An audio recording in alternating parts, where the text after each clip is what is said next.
வணக்கம் தமிழ்நாடு. விஜய் பிரச்சாரத்துக்கு பர்மிஷனே கொடுக்க மாட்டுறாங்க. ஏன் பர்மிஷன் கொடுக்க மாட்டுறாங்க அல்ல அப்படின்னு ஒரு கேள்வி கேட்டாங்க நிறைய பேர் ஃபேஸ்புக்கில்.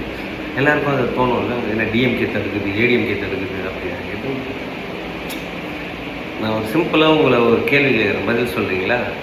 இப்போ நீ தலைவன், எல்லாருக்கும் பர்மிஷன் கொடுக்குறாங்க, உனக்கு மட்டும் கொடுக்கல. இப்போ நீ என்ன யோசிப்ப?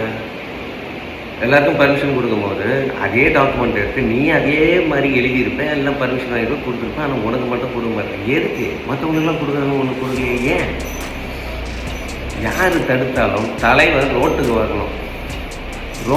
அந்த பேப்பரோட பாருங்கள், எங்கள் பேப்பரும் இந்த பேப்பரும் ஒன்றா தான் இருக்குது. இவங்க இந்த இடத்துல பிரச்சாரம் பண்ணியிருக்கிறாங்க, நாங்கள் அந்த இடத்துல கேட்குறோம், இவ்வளோ இருக்குது, ஆனால் எங்களுக்கு மட்டும் கொடுக்க மாட்டேங்க. தலைவர் ரோட்டுக்கு வந்தால் தான் அவன் அரசியல் தலைவர். உங்கள் விஜய் ரோட்டுக்கு வர மாட்டாராவா? நீங்கள் ஏன் டிஎம்கே ஏடிஎம்கே எலெக்ஷன் கமிட்டி எல்லாம் தெரியுங்க? உங்கள் தலைவர் உங்கள் கூட வந்து நிற்க மாட்டாரு. நீங்கள்லாம் குஷ்டரோகி, ஏன் நிற்க மாட்டார் அவர்? அப்புறம் என்ன தெரியும் தலைவர்? கேளுவா, யாரும் தடுக்கல, அவரே தடுக்கிறாரு. Think about it. ஓம் நம சிவாய. காமெண்ட் இன்ஷா அல்லாஹ்.